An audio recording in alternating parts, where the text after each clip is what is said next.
Right. हम समझ में नहीं आया था प्रोटॉन कैसे निकालूं। प्रोटॉन कैसे निकालना है? तो प्रोटॉन, किसी भी एटम में प्रोटॉन क्या होता है, उसका एटॉमिक नंबर तो होता है, हाँ है ना? हाँ। तो आगे बढ़े, व्हाट नेक्स्ट? आगे कौन सा डाउट है 1 to 15 में? 7।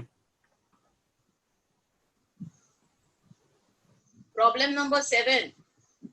तो प्रॉब्लम नंबर 7 कहता है अ एलिमेंट ए जिसका एटॉमिक वेट दिया है 75 and B atomic weight 32 combine to form a compound X. So there is a combination between A and B. A and B is reacting together to give compound X. So problem number 7 में they are talking about a combination. A is reacting with B and then together they are forming X. This is what is your first statement. Then the problem says if 3 mole of B combine with 2 mole of A. तो जो combination है, stoichiometry है, ये 2 मोल है, ये 3 मोल। B का 3 मोल लिया हमने और A का 2 मोल लिया, and then this gives you 1 mole of X। इससे 1 मोल ऑफ X बना। तो ये X क्या होगा? X जो है वो हो गया A2B3, क्योंकि वो 2 मोल A और 3 मोल B से बना है। Now they are asking you weight of 5 mole of X. Ma'am उस तरफ X है, X प्लस। X प्लस क्या बोल रहा है? मैंने X का कैसे आया फॉर्मूला समझ में लिख नहीं दिया। आया, समझ में नहीं आया। X जो है ना उसका फॉर्मूला क्या होगा? अगर वो 2 मोल A और 3 मोल B से बना है तो X का फॉर्मूला हो गया A2B3। अच्छा, जो A2B3 है वो फॉर्मूला है X का। अभी A2B3 का can I calculate gram molecular mass? हाँ। और मुझे A का मास दिया है और B का मास दिया है, दोनों के मासेस है। Your A is 75 and B is 32. तो A2B3 क्या हो जाएगा? 2 into 75 246 and 3 into 32, तो ये हो गया 246 ग्राम्स। तो 246 ग्राम्स हो गया gram molecular mass of this compound X, and your gram molecular mass is mass of 1 mole of compound, मतलब 1 mole of A2B3 weighs this much. तो उन्होंने पूछा है 5 mole of X है, तो 5 mole of X का मास हो जाएगा 5 into 246 grams. Okay, this is going to be the mass of 5 moles of X. अभी just check whether this is the answer given नीचे। एक नन वाला भी तो ऑप्शन है, तो ये आंसर अपना हो जाएगा 1230 grams, and you don't see 1230 grams given, right? 1.23 kg है। But 1.23 kg given, तो वही आंसर हो गया ना। This is same as 1.23 kilograms, which is one of the option.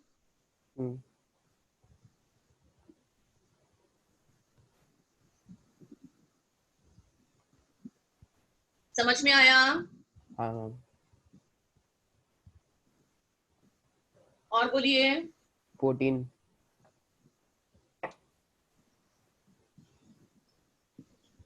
तो ये एक जो पूछा जा रहा है सबके डाउट है क्या, कि और किसी को और डाउट है?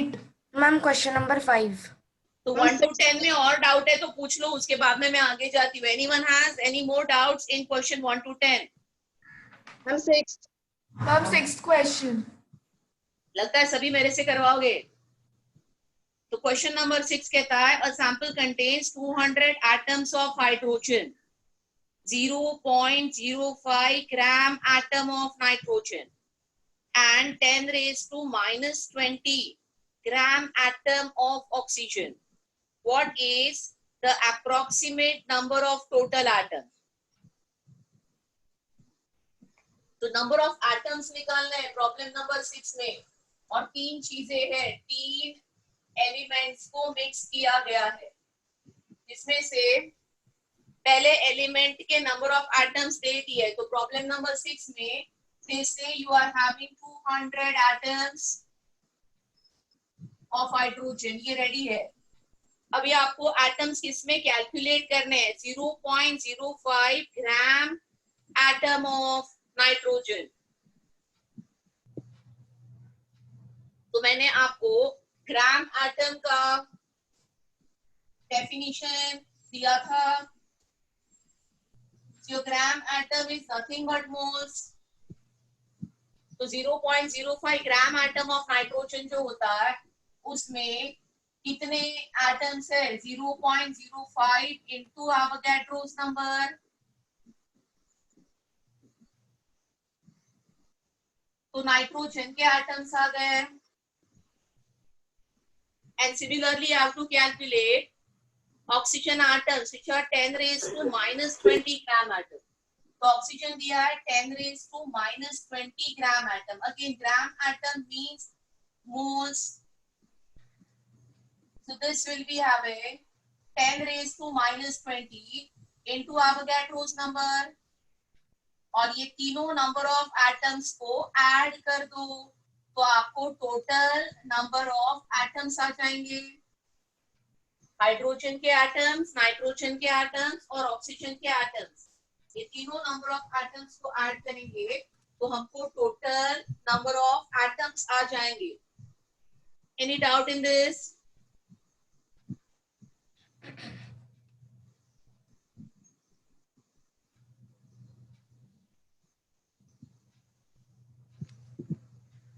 नहीं मैम।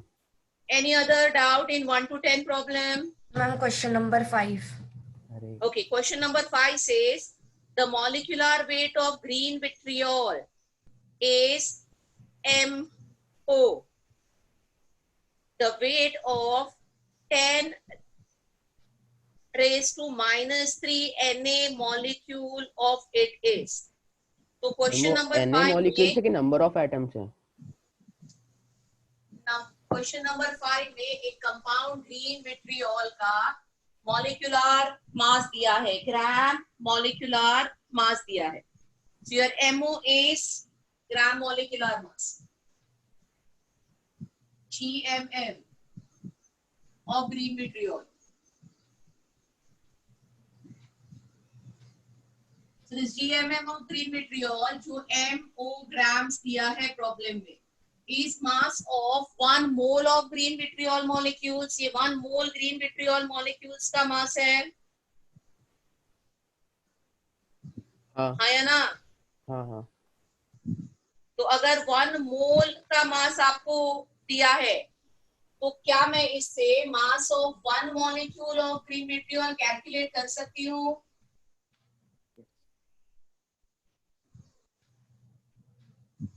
तो आपका मास ऑफ 1 मॉलिक्यूल हो जाएगा gram molecular mass divided by Avogadro's number.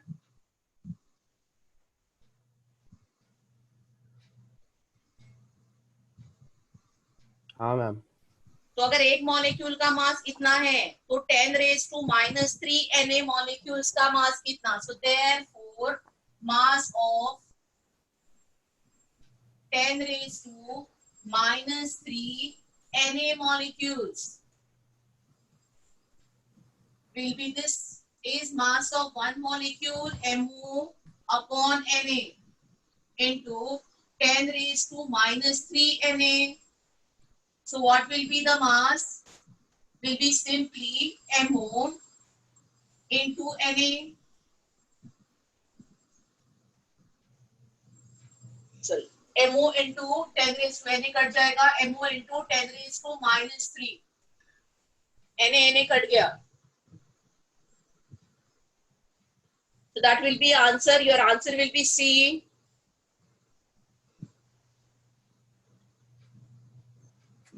Yes, ma'am.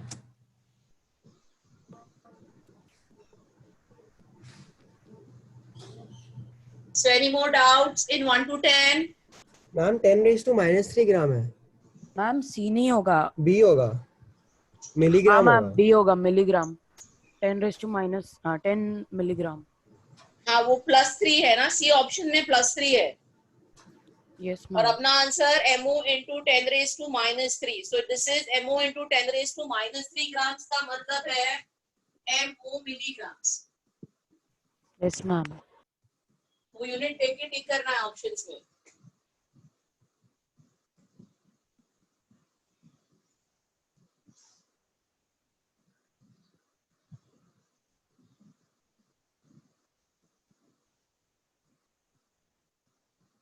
Ma'am 14। तो 1 to 10 होने दो बेटा, फिर 11 to 15 करती हूँ। 1 to 10 में और किसी को कुछ डाउट है क्या? आगे बढ़े। मैम क्वेश्चन 8 में सी पार्ट कैलकुलेट नहीं हुआ। क्वेश्चन 8 में सी पार्ट कैलकुलेट नहीं हुआ।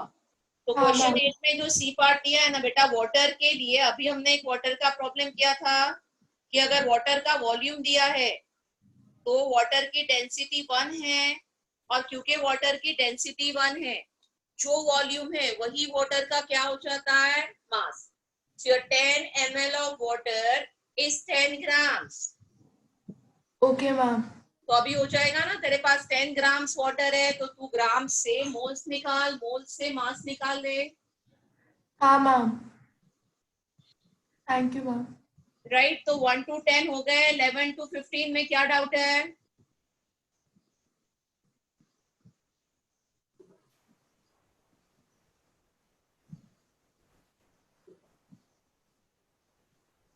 मैम किसी को डाउट नहीं है, 14 कर दो। बस 14 ना, किसी को डाउट नहीं है तो 14 कर देती हूँ। हम 12th वाला भी डाउट। 11 करो ना। 12th वाला भी डाउट है। 11 नंबर 11th और 15th। क्या बोल रहा है? 12th कर देती हूँ। 10 के बाद में 11। 15th वाला भी। हाँ, 11 डाउट नहीं है ना, 12 कर रही हूँ। Which of the following sample contain smallest number of atoms? तो इसमें क्या डाउट है बेटा? हर ऑप्शन को आपको कैलकुलेट करना पड़ेगा। मैं एक ऑप्शन कैलकुलेट करके बताती हूँ। तो इसमें नंबर ऑफ एटम्स आपको काउंट करने हैं। 1 ग्राम CO2 दिया है, तो 1 ग्राम CO2 में हमको कैलकुलेट करना है नंबर ऑफ एटम्स। तो सबसे पहले 1/44 मोल्स ऑफ CO2 हो गए। अभी मोल्स को मैं मॉलिक्यूल्स में कन्वर्ट करूंगी, so it is Na/44 molecules of CO2। और CO2 का एक मॉलिक्यूल देखो, एक मॉलिक्यूल में 3 एटम्स है, तो इसमें 3Na/44 एटम्स हो जाएंगे। तो जो पहला ऑप्शन है उसमें नंबर ऑफ एटम्स कितने हैं? Okay, they are 3Na/44। ऐसे ही सारे ऑप्शंस में कैलकुलेट कर लो हाँ मैम समझा। और फिर चेक करो किसमें स्मॉलेस्ट नंबर ऑफ एटम्स है। Got it? Yes ma'am. चलो 12 हो गया, इसके आगे 14 कर लो। तो problem number 14 says number of हाँ, ma'am. atoms in 52 AMU of helium। तो सबसे पहले यूनिट देखो, AMU दिया है। ओके, तो जो हीलियम है उसका ग्राम एटॉमिक मास नहीं लेना है, उसका मुझे एटॉमिक मास लेना है क्योंकि AMU में है। तो एटॉमिक मास तो मैम वो मल्टीप्लाई होगा 1.66 से। Of helium is 4 AMU। पहले ये समझते हैं, कुछ भी मल्टीप्लाई नहीं होगा। हीलियम के एक एटम का मास 4 AMU है। हाँ, तो 52 AMU में कितने एटम्स होंगे? 52/4, दैट्स इट।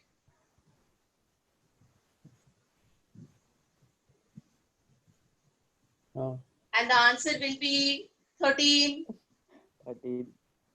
कोई एवोगैड्रो नंबर ही नहीं आ रहा है क्योंकि ये ग्राम एटॉमिक मास नहीं है, AMU में दिया है, एटॉमिक मास दिया है। अच्छा। तो एक एटम के हीलियम का मास अगर 4 AMU है तो 52 AMU में कितने एटम्स होंगे? 13। सिंपली 52 AMU को 4 AMU से डिवाइड करना है।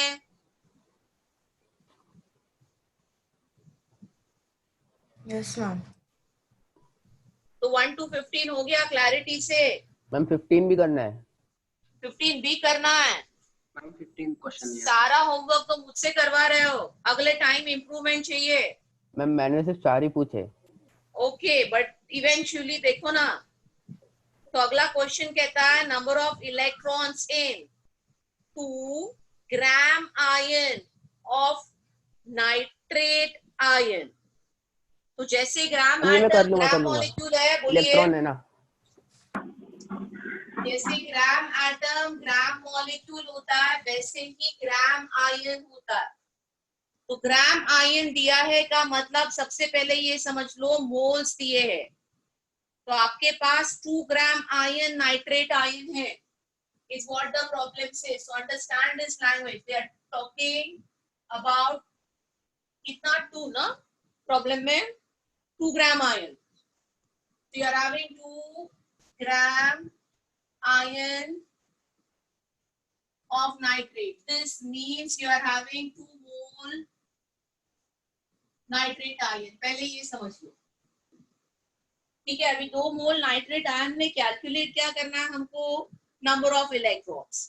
तो नंबर ऑफ इलेक्ट्रॉन्स के लिए 2 मोल नाइट्रेट आयन में मेरे पास कितने आयन्स होंगे नाइट्रेट के, I am going to have 2 into Na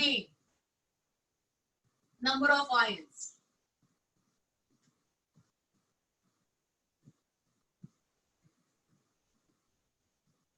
The total number of ions present in 2 gram ions is 2 into Na. अभी इसके आगे नंबर ऑफ इलेक्ट्रॉन्स के लिए एक नाइट्रेट आयन में कितने इलेक्ट्रॉन्स है वो गिनना है, and they are talking about the number of electrons. तो NO3 and this minus charge electrons गिनते हैं। तो नाइट्रोजन में कितने इलेक्ट्रॉन्स है, 7। 1 oxygen, how many electrons you have, 8. So 3 oxygens, your number of electrons will be 24. And minus charge कभी आता है जब एक इलेक्ट्रॉन एक्स्ट्रा होता है। तो एक नाइट्रेट आयन में 32 इलेक्ट्रॉन्स है। तो मेरे पास 2 into Na number of nitrate ions है। तो इनमें जो नंबर ऑफ इलेक्ट्रॉन्स होने वाले हैं वो 2 into 32 Na 64 Na इलेक्ट्रॉन्स हो जाएंगे, and that is 64. Na is the answer. समझ में नहीं आया, वापस समझा दो ना एक बार। अभी भी नहीं समझा? नहीं मैम वो 2 मोल कैसे आया? मैम स्टार्टिंग बेटा से एक मैंने बार। ग्राम एटम समझाया था लास्ट लेक्चर, ग्राम मॉलिक्यूल समझाया था। हाँ यस मैम। तो देखो, there is a difference. They don't say 2 grams of nitrate. They say 2 gram iron. तो 2 ग्राम आयन का मतलब ही 2 मोल्स है। जैसे 1 ग्राम एटम 1 मोल, हाँ ठीक है। is 1 mole. Okay ma'am. 1 gram molecule is 1 mole of a compound.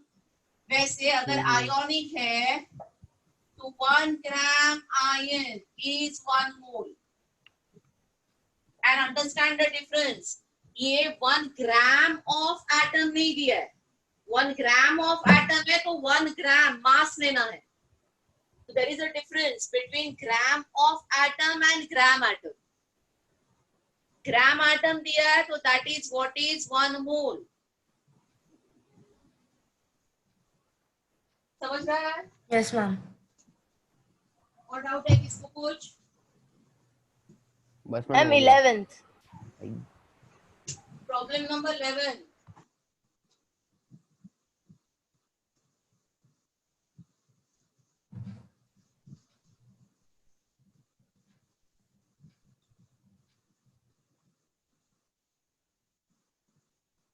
तो प्रॉब्लम नंबर 11 में the problem says which of the following substance contains greatest mass of chlorine.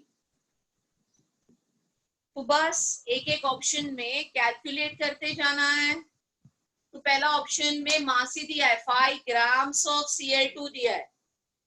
तो mass of chlorine in 5 grams of Cl2 is 5 grams, nothing to calculate. But B option में 60 ग्राम NaClO3 दिया है। तो मैं B option में कैसे mass of chlorine को calculate करना है ये मैं आपको समझाती हूँ। तो हम सोडियम परसेंटेज निकाल के कर सकते हैं ना। NaClO3 is this. तो देखो कोई भी फॉर्मूला जब भी हमको देते हैं, ये फॉर्मूला का मतलब क्या है, अगर 1 मॉलिक्यूल ऑफ सोडियम क्लोरेट है तो उसमें 1 एटम सोडियम का है, 1 एटम क्लोरीन का है और 3 एटम ऑक्सीजन के है। But I take it as 1 mole. अगर ये 1 मोल ऑफ सोडियम क्लोरेट है तो 1 मोल ऑफ सोडियम क्लोरेट में 1 मोल सोडियम एटम हो गए, 1 मोल क्लोरीन एटम हो गए और 3 मोल ऑक्सीजन एटम हो गए। तो अगर 1 मोल में 1 मोल क्लोरीन एटम है तो अभी 60 ग्राम्स एक मास दिया है, 60 ग्राम्स में मुझे पहले मोल कैलकुलेट करना है, फिर मोल से क्लोरीन के मोल और फिर क्लोरीन का मास। So in the problem they say I'm having 60 grams of NaClO3. तो ये 60 grams of NaClO3 के मुझे number of moles calculate करने। How do I do it?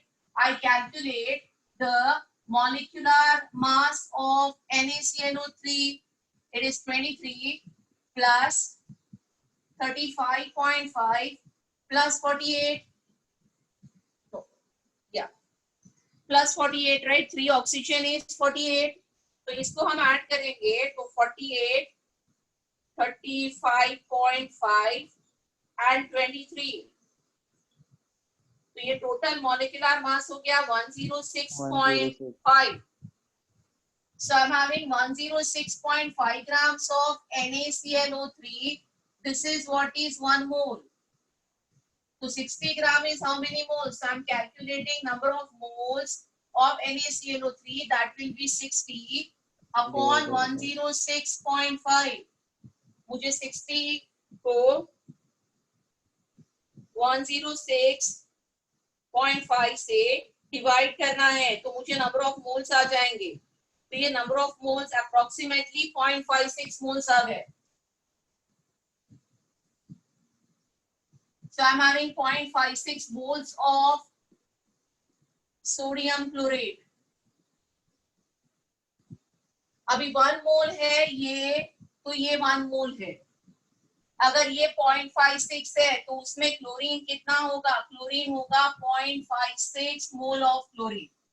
तो इससे मुझे क्लोरीन के मोल आ गए और क्लोरीन के मोल आने के बाद अगर मुझे क्लोरीन का मास चाहिए तो मोल्स को मैं क्लोरीन के ग्राम एटॉमिक मास से मल्टीप्लाई करूंगी।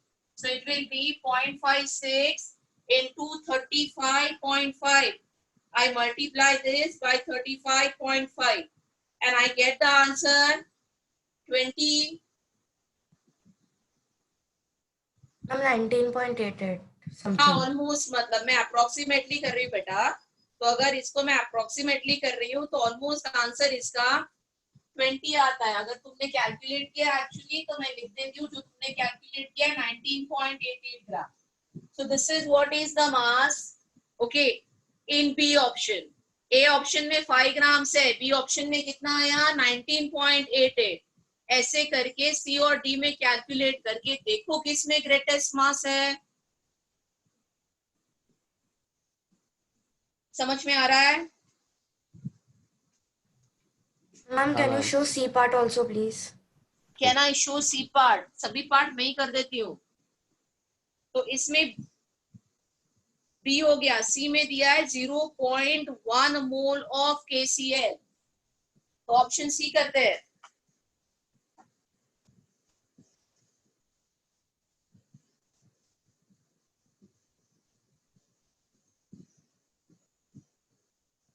तो KCl ऑप्शन C में they are talking about KCl। अगर 1 मोल KCl है अपने पास तो 1 मोल KCl में 1 मोल Cl है। अभी प्रॉब्लम में दिया है 0.1 मोल KCl। 0.1 mole KCl will have 0.1 mole of chlorine. Any doubt in this? No, ma'am, done. तो बस हो गया। अगर 0.1 मोल क्लोरीन है तो 0.1 मोल क्लोरीन का मास कितना होगा? 0.1 into 35.5 grams, and that is going to be 3.55 grams. Yes, ma'am. हो गया? Yes. मैम और बोलिए।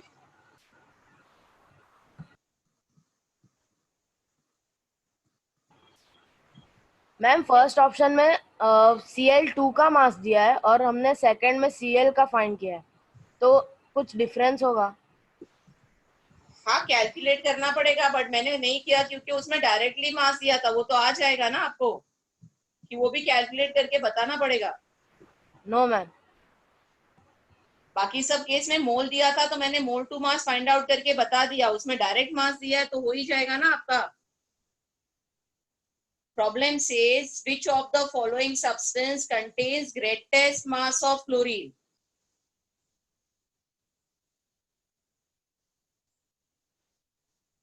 पहले ऑप्शन में भी कैलकुलेट करना है, बट वो मास ही है। वो भी करके बताओ कि आ जाएगा। आ जाएगा। और डी ऑप्शन भी आ जाएगा ना? हाँ मैम आ गया। तो और कुछ डाउट है? No, ma'am.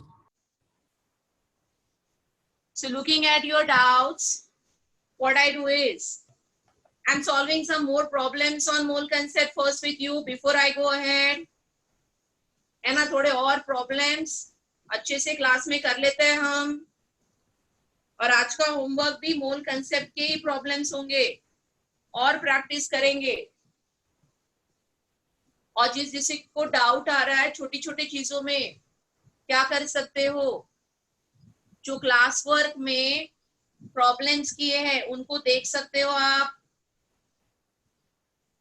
Concept building basic problems थे, उनको देख सकते हो ताकि आपको दिक्कत ना आए।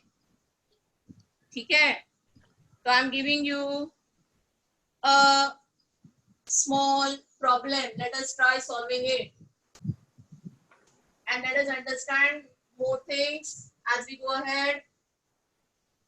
Understanding more now. इसी को और समझना है हमको अच्छे से।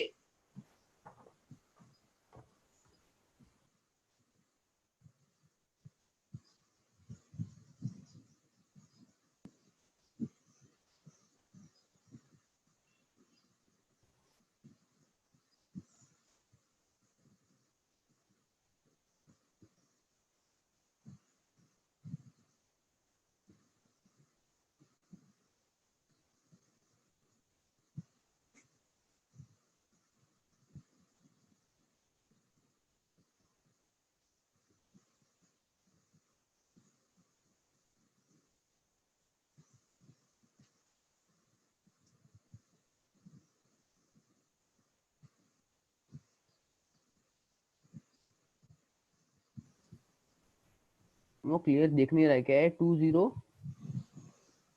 mg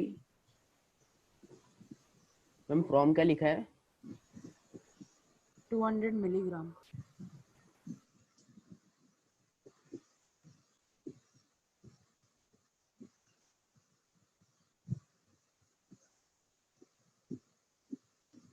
So solve this.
Ma'am, done. क्या है आंसर बेटा बोलो. Ma'am, mass 7.3 something and unit moles बेटा 8. यूनिट 7.3 बोल रहा है तो unit.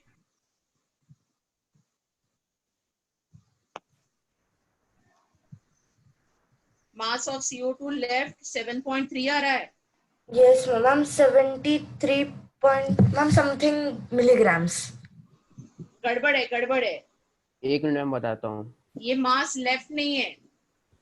No, no, ma'am, mass left is 126.9 milligrams. Perfect perfect. अभी सही बोल रहा है.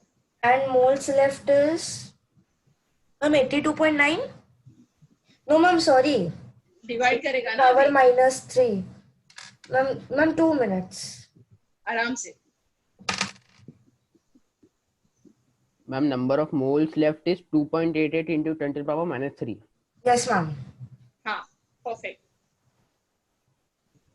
और मैम मास एक मिनट. 126.9.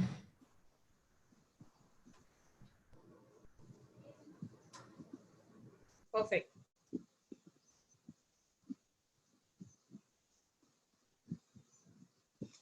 हाँ मैम आ गया.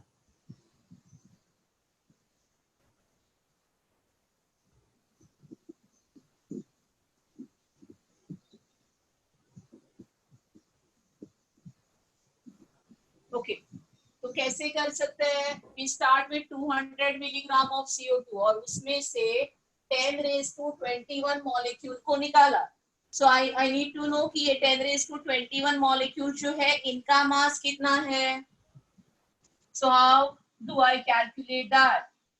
आई am having Avogadro's number 6.022 into 10⁻23 molecules. अगर CO2 के है अपने पास तो इनका मास आ जाता है 44 grams.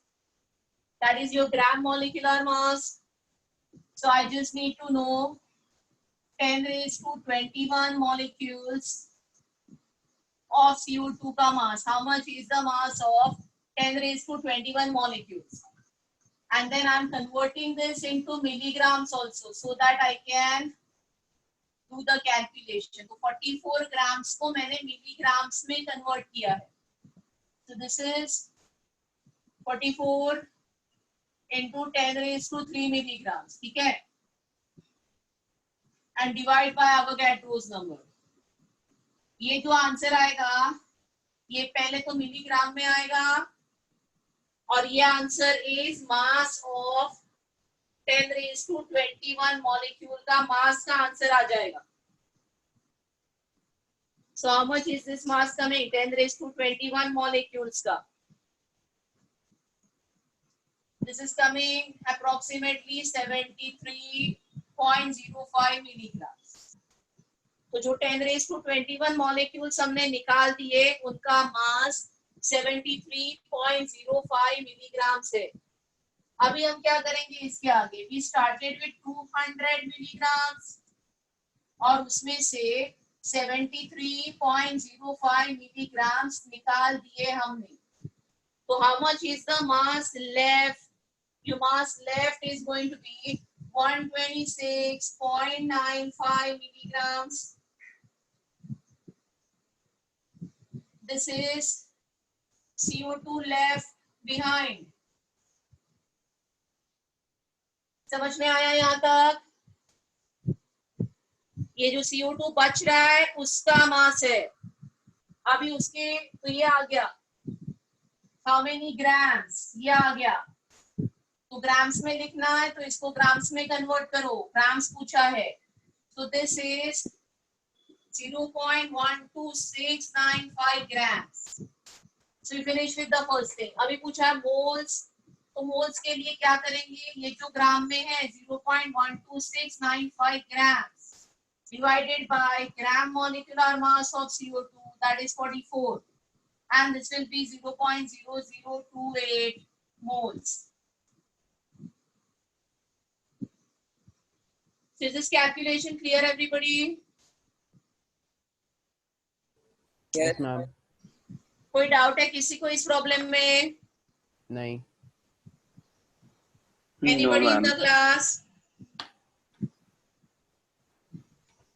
ये इलेक्ट्रॉन प्रोटॉन वाले प्रॉब्लम्स में बहुतों को डाउट था, तो एक वो इलेक्ट्रॉन प्रोटॉन वाला प्रॉब्लम भी करवा देती हूँ. सी ऑन द बोर्ड.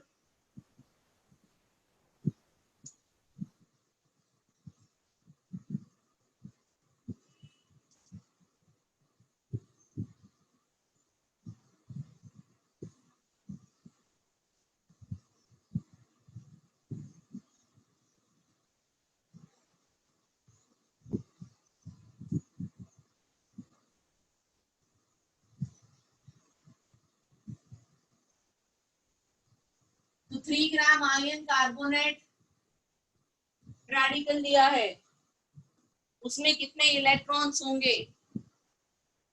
कोशिश करो सॉल्व करने की.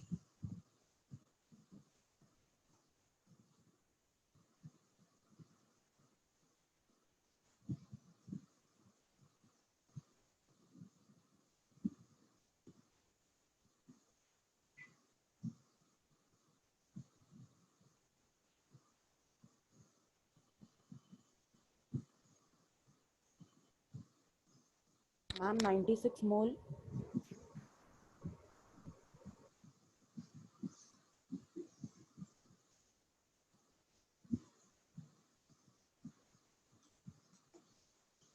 मैम 30. यही 96 आ रहा है. 96 Na. 96 moles. Mole. 96 mole. Ma'am electrons calculate करना है ना. नंबर पूछा, how many electrons? 96 Na. 96 Na electrons. So first is ये ग्राम आयन दिया है of carbonate is 3 moles of carbonate, and 3 moles of carbonate is 3 Na carbonate ions.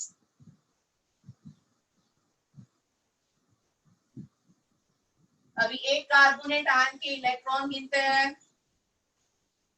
तो carbon के कितने electron? 6, 1 oxygen 8, so 3 oxygen 24, and plus 2. So once again 32 electrons. Carbonate radical में भी number of electrons 32 है. Okay, तो एक ion में 32 electrons है. हमारे पास 3 Na कार्बोनेट आयन है, so therefore your answer will be 3 into 32 Na electrons, right. तो ये हो गया आपका 96 Na. कोई दिक्कत है? No, ma'am.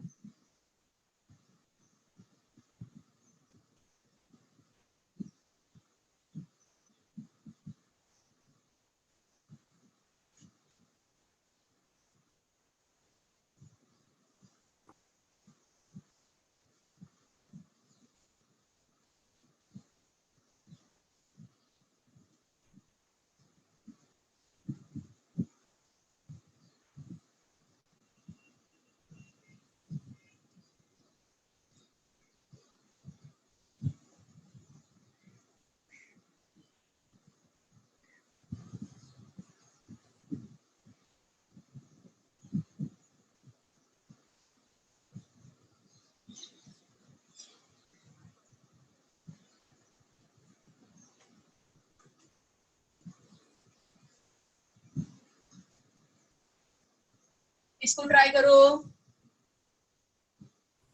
हम वो देख नहीं रखे, लिखा है present in. Calculate number of protons present in 4 gram of helium atom. अभी दिख रहा है, देखो.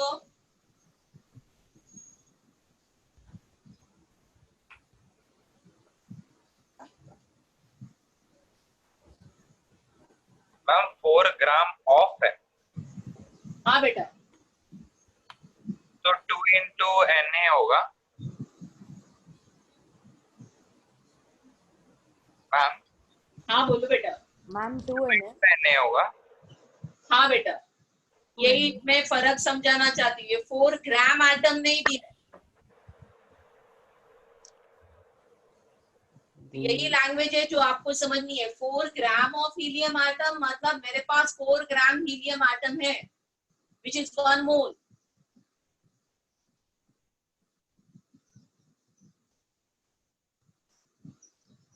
Is मैम तो everybody 4 ही आंसर हो understanding this जाएगा ना, difference? आंसर होगा ना 2। 2.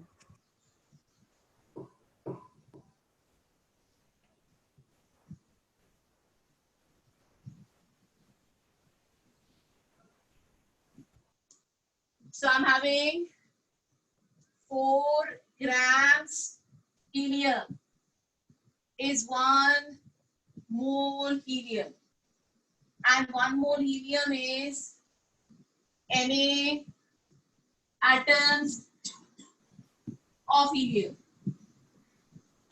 अभी एक हीलियम के एटम में कितने प्रोटॉन्स है? 2 protons.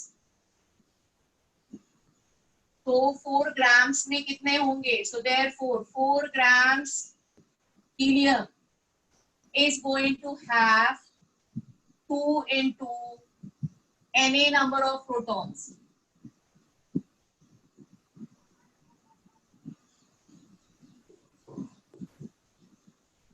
Anyone has any doubt in this? No ma'am. No ma'am. बस अभी यही प्रॉब्लम लैंग्वेज चेंज करके दे रही हूँ। देखो कैसे आंसर चेंज हो जाता है, यही आपको बहुत केयरफुली देखना है प्रॉब्लम सॉल्व करते वक्त। Calculate number of protons. A 4 gram atom of helium, and now the meaning is different. 8 Na। Ma'am इधर 8Na होगा. 8Na होगा। समझ मैम में 8 आया Na। आप सबको क्या करना है? हाँ into 2। This is what it is. So your 4 gram item दिया है, तो आपका 4 ग्राम item helium is now 4 mole, and 4 mole is 4 into Na molecules.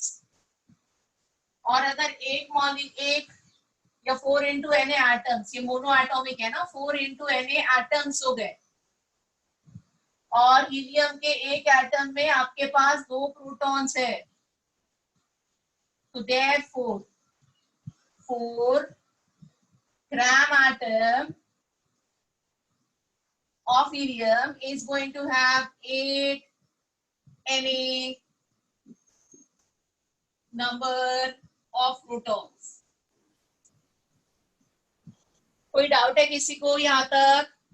नहीं ma'am. No ma'am. No ma'am. तो यही था, ये लैंग्वेज आपको नहीं समझ में आ रही थी और इसके लिए आपको डाउट्स थे। अभी I hope this is clear. ये क्लियर हो गया?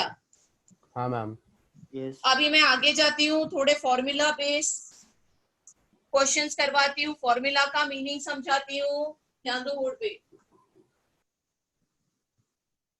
तो कोई भी आपको फॉर्मूला जब भी देते हैं किसी भी कंपाउंड का, so suppose I give you formula K2SO4, so I consider this as one molecule, then the formula is telling me that this one molecule is made up of 2 potassium atom, 1 sulfur atom and 4 oxygen atom. But when I say this is 1 mole, then 1 mole of this is going to have 2 mole of potassium. So any question telling me how many atoms of potassium are there in potassium sulfate? Can I calculate? Yes, I just need to know the moles and moles to number. I also can calculate in potassium sulfate how much is the mass of potassium and everything about potassium in potassium sulfate. As formula tells the mole ratio.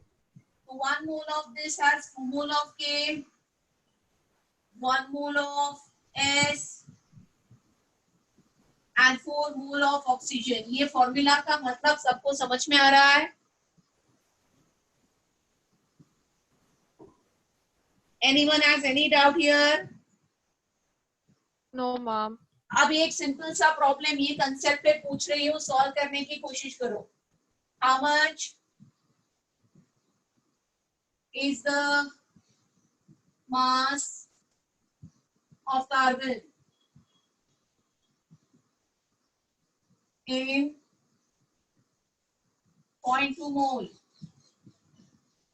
of sodium ferricyanide?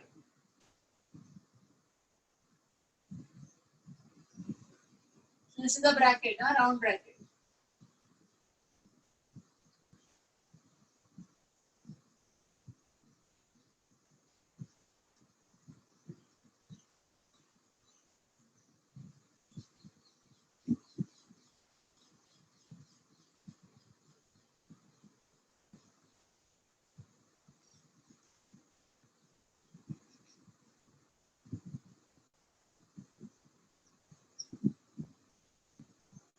Ma'am 52.8 gram. 14.4.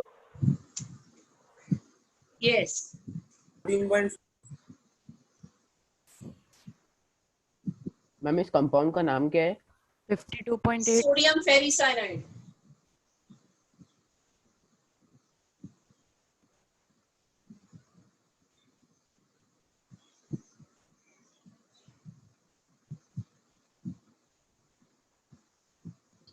I'm 52.8, right? No. 52.8 wrong. Yes, ma'am. 14.4. 14.4 is right.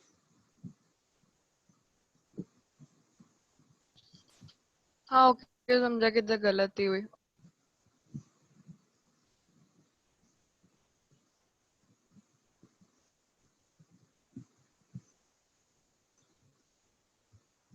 तो करना क्या है, formula से understand करना है. Carbon के बारे में पूछा है, तो अगर आपके पास 1 मोल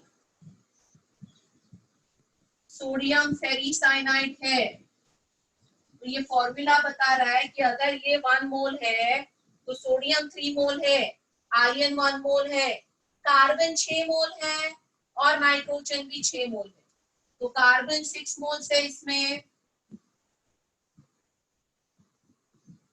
So in this I am having 6 moles of carbon. अभी प्रॉब्लम में बोला है कि 0.2 मोल of compound. So when I am having 0.2 mole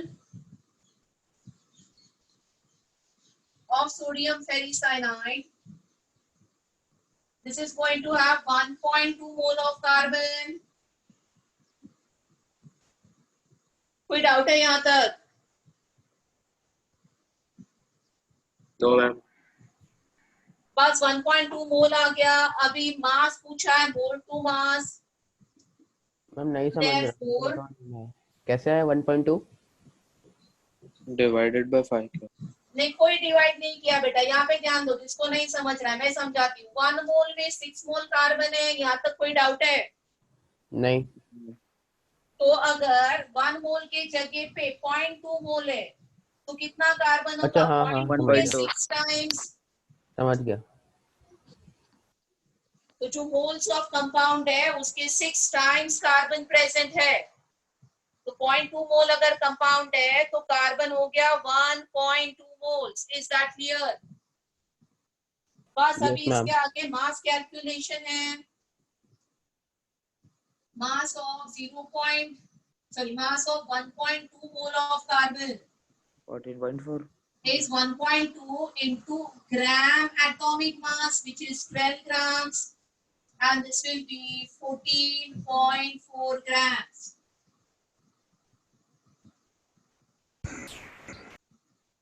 ma'am वो 6 अच्छे से पहले दिखाई नहीं दे रहा था इसलिए कंफ्यूजन हुआ. अच्छा, अभी क्लियर है? हाँ. हाँ मुझे भी वो 3 लग रहा था. मुझे तो वो C लग रहा है. अभी ठीक से दिख रहा है? Yes ma'am. हाँ. चलो, दिखाई नहीं दिया और एक प्रॉब्लम देती हूँ, अच्छे से दिखाई देगा, कर भी लोगे.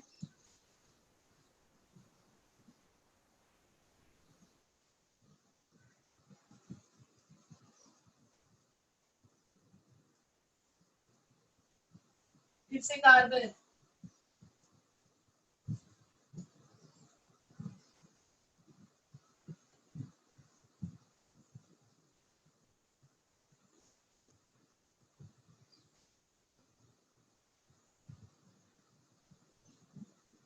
चलो करो ये।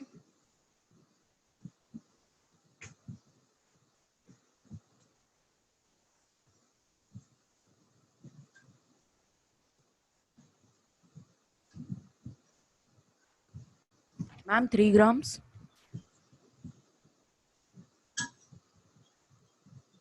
Yes.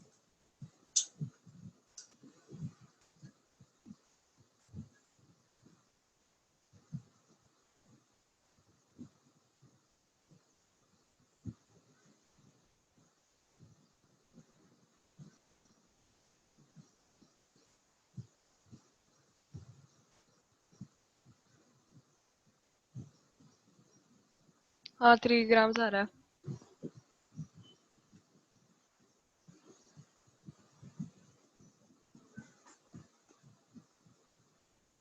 कैल्शियम कार्बोनेट 1 मोल है, तो उसमें 1 मोल कार्बन है। अभी 25 ग्राम्स दिया है, तो 25 upon 100, 100 is the gram molecular mass of calcium carbonate. मतलब हमारे पास 0.25 मोल कैल्शियम कार्बोनेट है। तो अगर कैल्शियम कार्बोनेट 0.25 मोल है, तो उसमें कार्बन भी 0.25 मोल कार्बन है, और 0.25 मोल कार्बन का मास हो जाएगा 0.25 into 12. All clear? Yes, ma'am. So I hope there is no doubt now with respect to formula types of problem also. अभी मैं ये फॉर्मूला टाइप में आगे बढ़ती हूँ और सिखाती हूँ फॉर्मूला से और क्या समझता है। तो फॉर्मूला से हमको किसी भी मॉलिक्यूल के नंबर ऑफ एटम समझता है, फॉर्मूला से मोल्स ऑफ एटम भी समझता है। अभी फॉर्मूला से और क्या समझता है, फॉर्मूला से उस मॉलिक्यूल में जो एलिमेंट्स इन्वॉल्व है उसका मास परसेंट भी समझता है। I can easily understand mass percent of element present in a given molecule. So what is the meaning of mass percent? Let us understand more about percentage composition. By taking simple example, say I take example of water. तो water molecule में 2 atom hydrogen के है, 1 atom oxygen का है, या 1 mole of water में 2 मोल hydrogen है, या 2 ग्राम एटम हाइड्रोजन है, 1 ग्राम एटम ऑक्सीजन है। अभी मैं इसके आगे बता रही हूँ कि ये जो 1 मोल ऑफ वाटर है या कितने भी मोल वाटर होने दो, how much is the mass percent of a particular element? Can we calculate mass percent of a given element? Obviously yes, the mass percent of an element can be easily calculated by understanding the mass of the element in the compound. 1 मोल में कितना मास है उस element का, mass of the element in the compound upon molecular mass of compound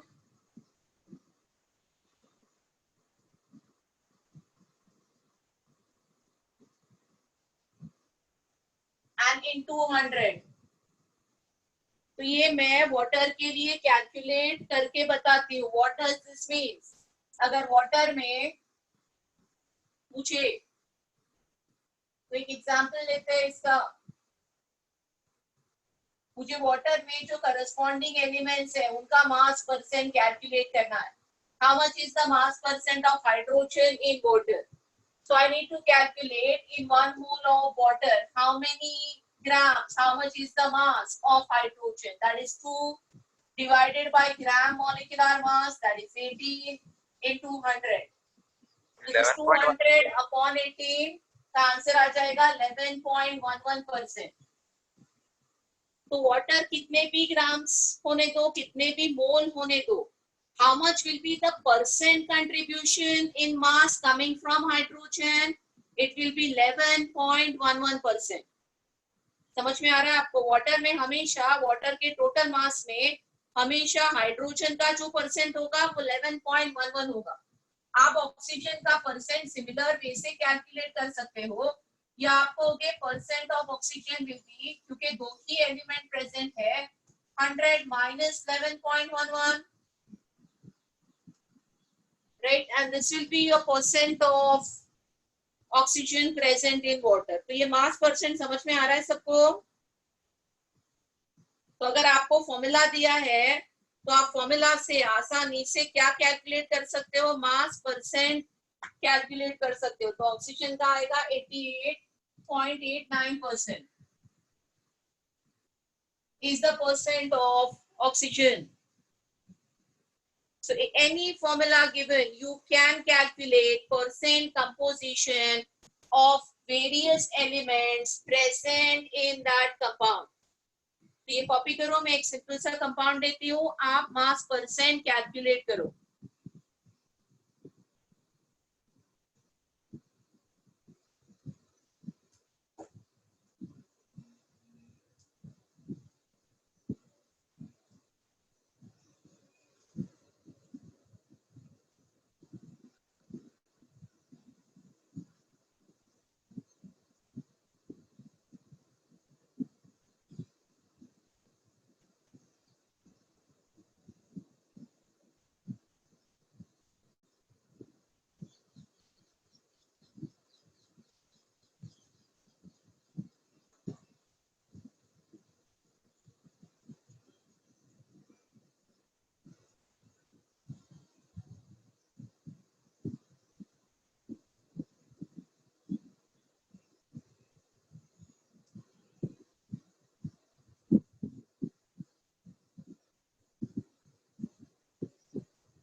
ma'am iron 20%, hydrogen 5%, oxygen 63 और sulphur 11.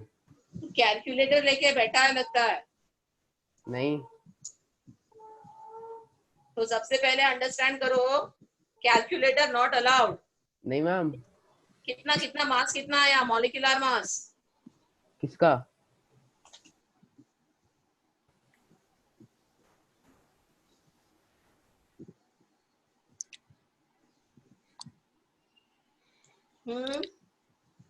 क्या? Mass of the molecule यानी total पूरे compound का तो 278 आ रहा है. हाँ बराबर है. और फिर उसके बाद इंडिविजुअली सबका वही परसेंटेज निकाल के कर दिया. हाँ हाँ.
will calculate the GMM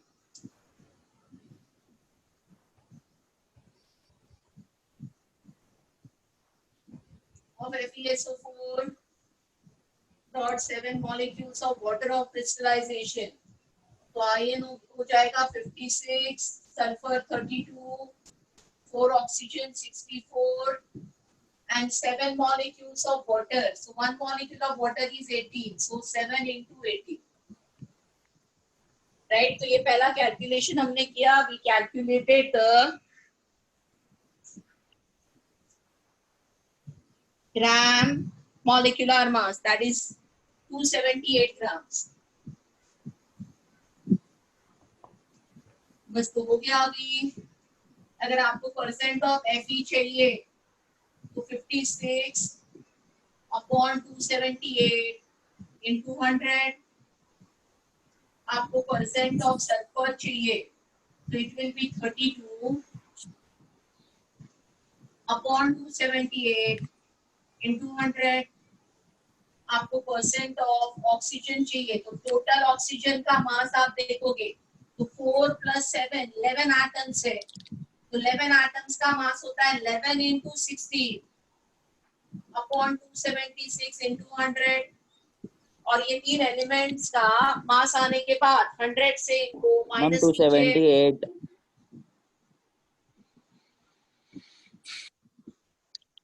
तो आंसर आ जाएगा. हाँ मैम 278 है वो. परसेंट एस और परसेंट ओ में अलग दिया है.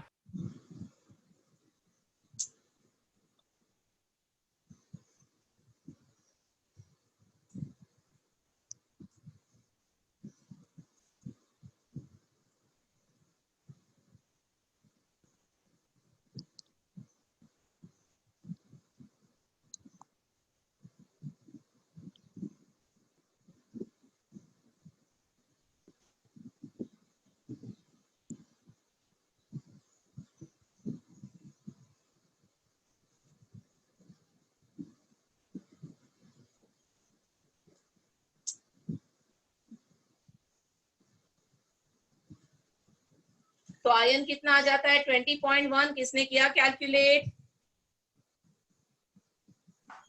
Yes ma'am. Yes ma'am. 20.14. हाँ मैम 21.4. 20.4 आ रहा है. 21.14. आ रहा है मैम. अच्छा 20.1 एक डेसिमल तक लिखते हैं. और सल्फर कितना आ गया?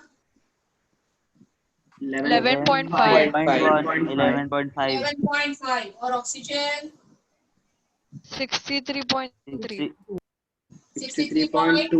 63 कुछ आ रहा है. 63.3. हाँ. ठीक है.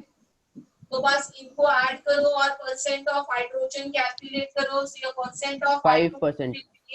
100 minus 20.1 plus 11.5 plus 63.3 क्या आ जाता है? ये अराउंड 5%. मैम वो 95 तक कुछ आएगा. ये अराउंड 95 और ये अप्रोक्सीमेटली 5. तो ये टाइप सबको समझ में आ रहा है? हाँ. ओके. तो आपको कोई भी फॉर्मूला देने दो तो ये दिया, इसके जगह पे कोई भी दूसरा फॉर्मूला है तो जो एलिमेंट उस फॉर्मूला में है उसका मास परसेंट, एलिमेंट का मास परसेंट हम कैलकुलेट कर सकते हैं. Yes. अभी ये जो Yes, मैंने ma'am. कैलकुलेट करके बताया, अभी थोड़ा सा केमिस्ट्री प्रैक्टिकल्स के बारे में बताती हूँ. ये जो मैंने कैलकुलेट करके बताया हम लैब में एक्सपेरिमेंटली, अगर ग्रीन विट्रियोल का सैंपल मुझे दिया तो I am having some test, I am having some quantitative analysis there, जिससे मैं ग्रीन विट्रियोल में प्रैक्टिकली कितना आयन प्रेजेंट है, कितना सल्फर प्रेजेंट है, कितना ऑक्सीजन प्रेजेंट है, ये प्रैक्टिकली एक्सपेरिमेंटली कैलकुलेट कर सकती हूँ. तो लैब में कोई भी अननोन सैंपल भी आ गया तो उस अननोन सैंपल में परसेंट ऑफ एलिमेंट्स हम बहुत आसानी से कैलकुलेट कर सकते हैं. अभी मैं आपको रिवर्स टाइप के प्रॉब्लम्स बताऊंगी. रिवर्स टाइप का मतलब क्या है? यहाँ पे फॉर्मूला दिया है आपको. There is a molecular formula given and looking at molecular formula we calculated mass percent. Now I am showing you reverse type of problem जिसमें मास परसेंट का डेटा दिया होगा. And as I told you just now, ये mass percent का data आता कहाँ से है? एक्सपेरिमेंटली आ जाता है. किसी भी सैंपल से हम उसके कंपोज एलिमेंट्स को एक्सपेरिमेंटली समझ सकते हैं. तो ये मास परसेंट का डेटा एक्सपेरिमेंट से आता है. और अभी हम समझेंगे कि उस मास परसेंट से how to derive molecular formula. So I'm teaching you reverse problems now, from mass percent going to molecular formula. And to make you understand this, I'm explaining you couple of terms and then I'll make you understand. कभी board पे ध्यान दो. So my aim is to teach you reverse now. Reverse किसका reverse? अभी हमने formula to mass percent calculate किया. अभी मैं आपको सिखा रही हूँ कि मास परसेंट दिया है तो मास परसेंट से how to derive molecular formula. अभी हमने यहां से यहां चले गए. Is the way. Now from here to here how to come, okay, is what I'm now explaining. Now to make you understand this, I'm just explaining some basic things. कभी भी किसी भी कंपाउंड का मॉलिक्यूलर फॉर्मूला हमारे पास है, मतलब हमको क्या पता है. Molecular formula always represents exact number of different types of atom present in a molecule of a compound. Say for example, अगर मेरे पास बेंजीन है तो मैं बेंजीन का मॉलिक्यूलर फॉर्मूला C6H6 लिखती हूँ.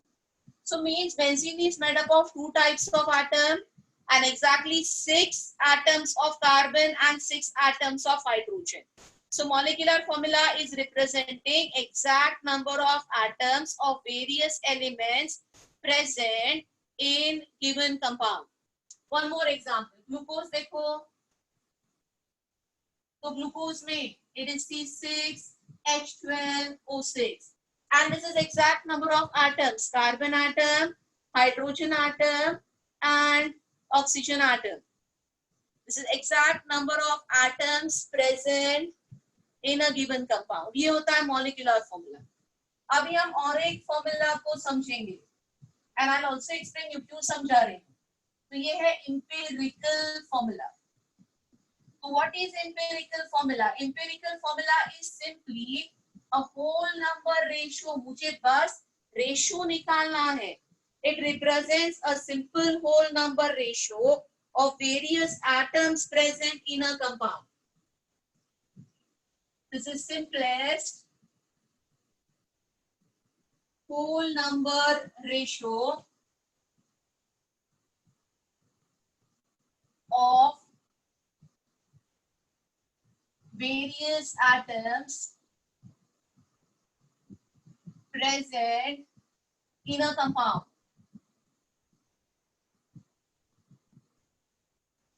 तो अगर बेंजीन का इंपेरिकल फॉर्मूला लिखना है तो बेंजीन का इंपेरिकल फॉर्मूला क्या है? Just the ratio of carbon and hydrogen which is 1:1. तो ये जो रेशियो है इसी को इंपेरिकल फॉर्मूला कहते हैं. तो आप मुझे बताओ ग्लूकोज का इंपेरिकल फॉर्मूला क्या हो जाएगा? H2O. What is the ratio of carbon is to hydrogen is to oxygen in glucose?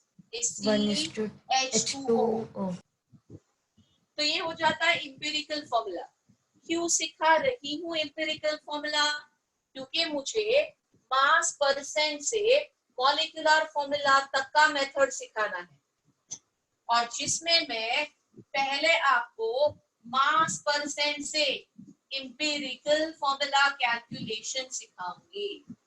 तो मास परसेंट से जो पहले हमको मिलेगा वो इंपेरिकल फॉर्मूला होगा और फिर हम इंपेरिकल फॉर्मूला से मॉलिक्यूलर फॉर्मूला तक कैसे जाते हैं वो समझेंगे. Okay, so I will teach you first the method. Step 1 will be problem लेके एक प्रॉब्लम लेती हूँ जिसमें मास परसेंट दिया होगा और हम मास परसेंट से कहां तक जाएंगे? इंपेरिकल फॉर्मूला तक जाएंगे. और एक बार एम्पिरिकल फॉर्मूला तक आ गए तो वहां से कहां तक जाएंगे, मॉलिक्यूलर फॉर्मूला तक चले जाएंगे. So is it clear till here? Yes, ma'am. Yes, I'm taking a simple problem first, and I'll teach you कि how to go from mass percent to empirical formula. And then I'll take another problem जिसमें हम empirical से molecular formula तक चले जाएंगे. तो ये इतना लिख लो and check this problem that I am giving you here. We will solve it together.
Sodium carbonate.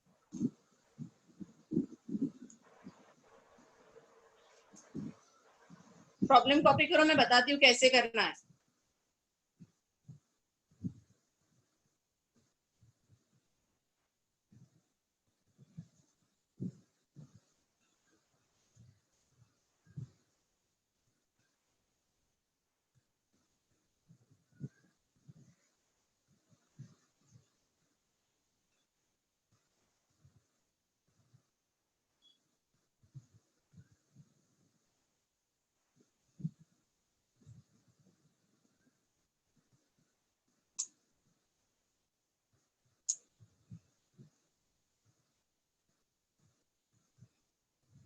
तो प्रॉब्लम लिख के हो गया. तो there is a simple way to solve it.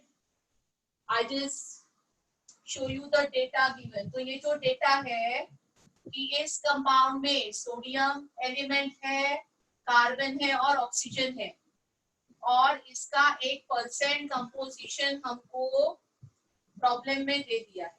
ये एक्सपेरिमेंटली ये कंपाउंड अगर हमारे पास है तो ये डेटा हमको एक्सपेरिमेंटली मिल जाता. अभी हम इससे आगे बढ़ेंगे कि ये मिल गया तो इससे हम इंपेरिकल फॉर्मूला तक कैसे पहुंचेंगे. तो परसेंट कंपोजिशन का मतलब है अगर 100 ग्राम सैंपल है तो उसमें 43.4 ग्राम सोडियम है, 11.3 ग्राम कार्बन है और रिमेनिंग ऑक्सीजन है. तो इससे हम इस मास में Na2CO3 एटम्स है उसका एटॉमिक रेशियो फाइंड आउट कर सकते हैं. तो 43.4 ग्राम्स में कितने सोडियम के एटम्स है ये फाइंड करने के लिए मुझे 43.4 को सोडियम के एटॉमिक मास से डिवाइड करना पड़ेगा. कार्बन के लिए कार्बन के एटॉमिक मास से डिवाइड करना है और ऑक्सीजन के लिए ऑक्सीजन के एटॉमिक मास से डिवाइड करना है. ICSE and I think CBSE, they have done this problem in the school.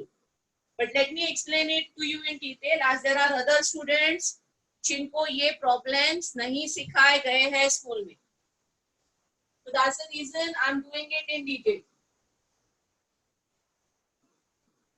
तो एटॉमिक रेशियो कैलकुलेट करने के लिए जो भी परसेंट दिया है उसको इंडिविजुअल एलिमेंट के एटॉमिक मास से डिवाइड करो.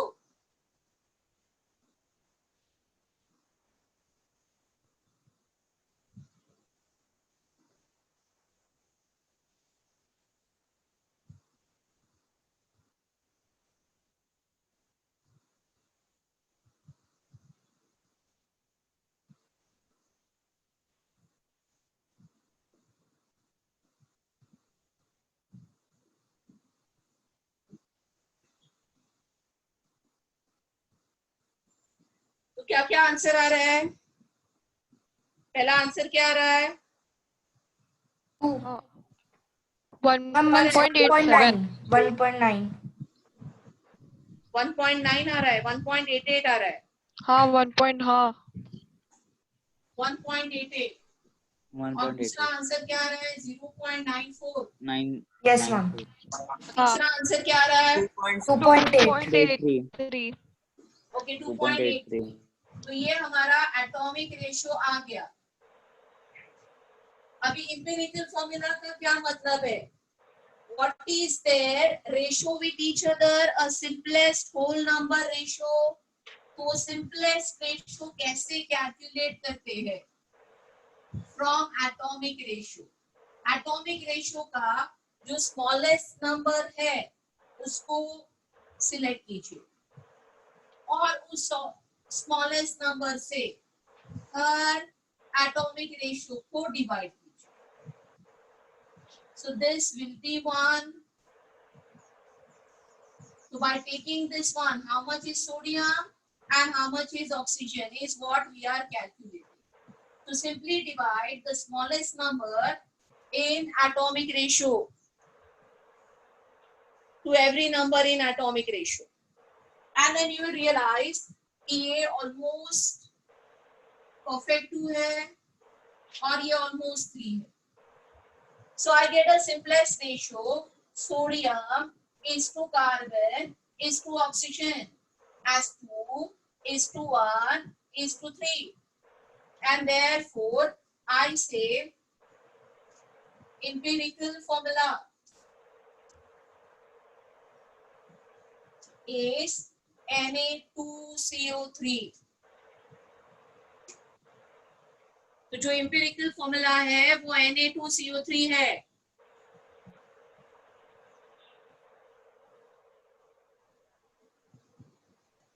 कोई दिक्कत है किसी को?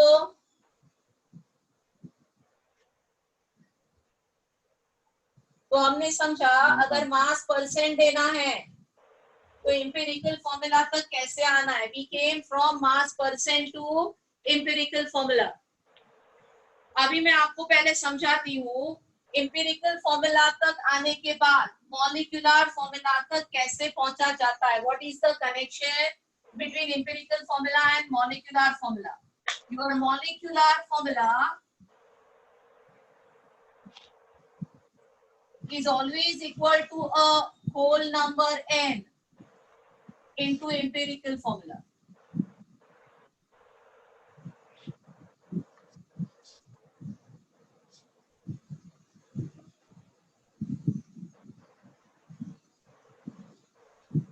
तो बेंजीन का केस देखते हैं. बेंजीन में मॉलिक्यूलर फॉर्मूला C6H6 है. This is C6H6 and empirical formula is CH. So what is that whole number when I multiply this by 6? तो बेंजीन के केस में N6 है. बट इंपिरिकल फॉर्मूला आने के बाद ये N हमको कैसे समझेगा? How do we understand this N? We simply need to have a data of molecular mass. Your N is nothing but molecular mass upon empirical formula mass. तो benzene का molecular mass, benzene का ये example continue करते हैं। तो benzene का molecular mass कितना है 78, एम्पिरिकल फॉर्मूला मास कितना है कार्बन प्लस हाइड्रोजन 13। तो बेंजीन के लिए n इस फॉर्मूला से कैलकुलेट करके 6 आ गया। तो मेरा अगर बेंजीन का एम्पिरिकल फॉर्मूला आ गया है CH, तो 6 से मल्टीप्लाई करेंगे तो उसका क्या आ जाएगा, मॉलिक्यूलर फॉर्मूला आ जाएगा। So once you get empirical formula, we just need a data। Empirical formula के बाद मॉलिक्यूलर फॉर्मूला तक कैसे पहुंचते हैं, हमको ये डेटा चाहिए। we need a data of molecular mass।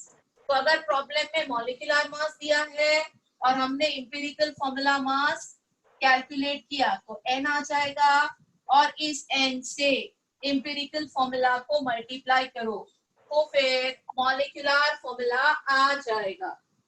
Is this clear to you? Ma'am वो होल नंबर सबस्क्रिप्ट में मल्टीप्लाई होगा ना?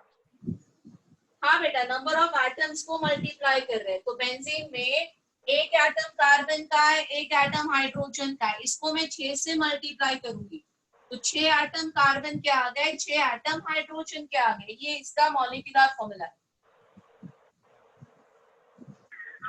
मैम इतनी लॉन्ग मेथड, मैम बोलो, इतनी लॉन्ग मेथड एग्जाम में चलेगी? एग्जाम में क्या चलेगी बाद में देखते हैं, पहले समझो। हम समझ रहे हैं मास परसेंट से मॉलिक्यूलर फॉर्मूला तक कैसे आना है, ये मेथड है। एग्जाम में किस टाइप के प्रॉब्लम्स आएंगे इसको देखो। जब तक आपको बेसिक मेथड नहीं पता इसमें क्या एडिट करना है तेरे को कैसे समझ में आएगा। तो पहले बेसिक मेथड समझनी है, फिर प्रॉब्लम जो बुकलेट और वेरियस प्लेसेस में है उसमें कैसे एडिट करना है, कैसे कैलकुलेशन को शॉर्ट करना है, ये बाद में समझते हैं। बट उसके पहले हमको बेसिक मेथड समझनी जरूरी है। You can not use a shortcut you know till you know long cut. कहां से कहां पहुंचना है ये पहले पता होना चाहिए ना, तभी शॉर्टकट यूज करेगा कि नहीं। Yes miss. तो पहले लॉन्ग कट समझ लेते हैं, कहां से कहां कैसे पहुंचा जाता है, बाद में शॉर्टकट। ठीक है, ओके मिस। तो ये समझ में आया, इतना कॉपी करो। अभी अगला प्रॉब्लम जिसमें हम मॉलिक्यूलर फॉर्मूला तक पहुंचेंगे। So I am clearing that side, giving you a problem जिसमें हम मॉलिक्यूलर फॉर्मूला तक पहुंच जाएंगे। अगर किसी प्रॉब्लम में ये जो परसेंट मैंने यहाँ पे दिया था आपने ऐड किया, टोटल 100 हो रहा था। अगर कोई कंपाउंड है जिसमें टोटल 100 नहीं हो रहा है तो उसका मतलब there is one more element present and that element we always have to take it as oxygen. So if the total is not becoming 100 means there is an element present extra and that is always oxygen. So I'm writing one problem here in which we will calculate till molecular formula.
Ma'am वो 6.7% क्या है, hydrogen है? Hydrogen है। Okay.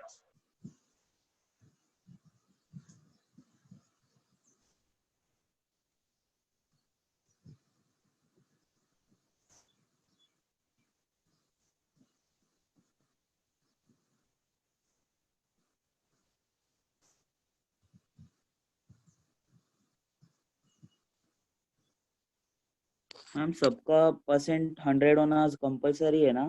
हाँ बेटा, तो इसका तो नहीं हो रहा था। कंपोजिशन में तो टोटल 100 ऑक्सीजन होना ले जरूरी लेंगे ना, है। ऑक्सीजन ले लेंगे फिर अभी। हाँ, जो रिमेनिंग है वो ऑक्सीजन लेना है।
मैम आंसर CH4N2O है।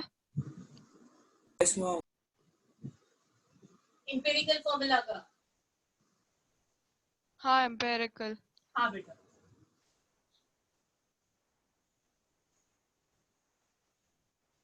मैम आज हमारी इंग्लिश और सीएस की क्लास होगी। इंग्लिश और क्या बोल रहा है? सीएस की क्लास होगी। तो डाला है क्या ग्रुप में? मैम उस दिन डाला था कि 25 को क्लास होगी, पर अभी आज कुछ मैसेज नहीं आया।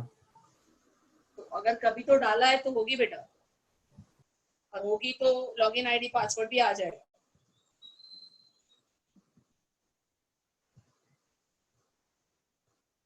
मैम ऑक्सीजन का 28.63। तो ऑक्सीजन का पहले परसेंट कैलकुलेट करना है, कितना है? 28.63। 28। फिर एटॉमिक रेशियो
मैम जो एटॉमिक रेशियो है उसमें राउंड फिगर ले सकते हैं? एटॉमिक रेशियो में राउंड फिगर नहीं करना, सिंपलेस्ट रेशियो में राउंड फिगर करना।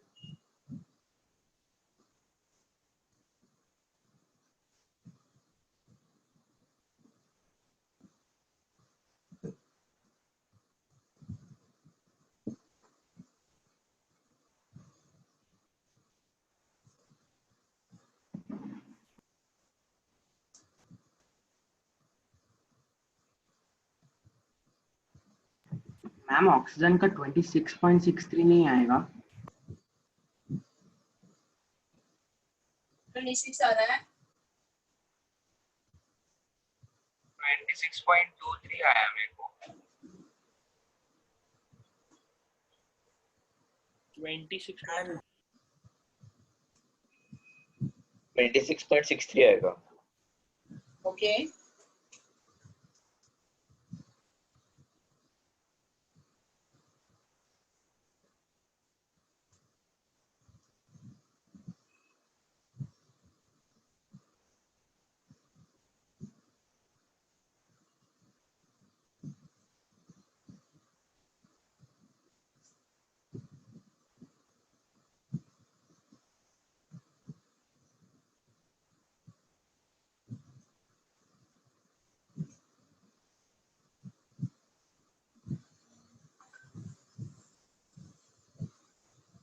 तो एम्पिरिकल फॉर्मूला आ गया. Yes, ma'am.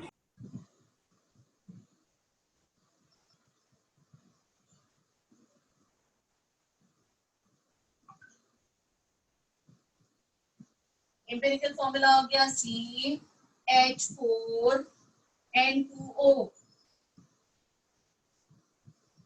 यहाँ तक आ गए सब लोग.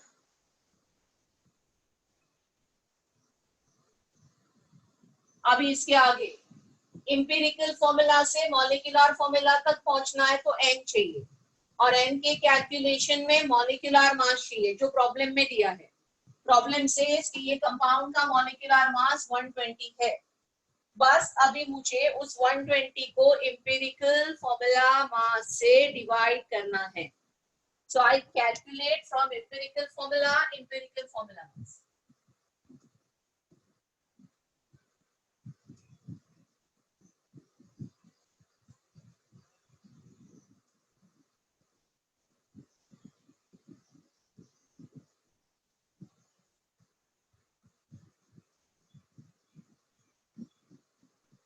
Empirical formula mass आ गया 60. So your n will be 120 molecular mass upon empirical formula mass 60, that is 2. तो आपका जो molecular formula होगा वो empirical formula को 2 से multiply करने के बाद आ जाएगा. So molecular formula is 2 into CH4 N2O. So that is C2 H8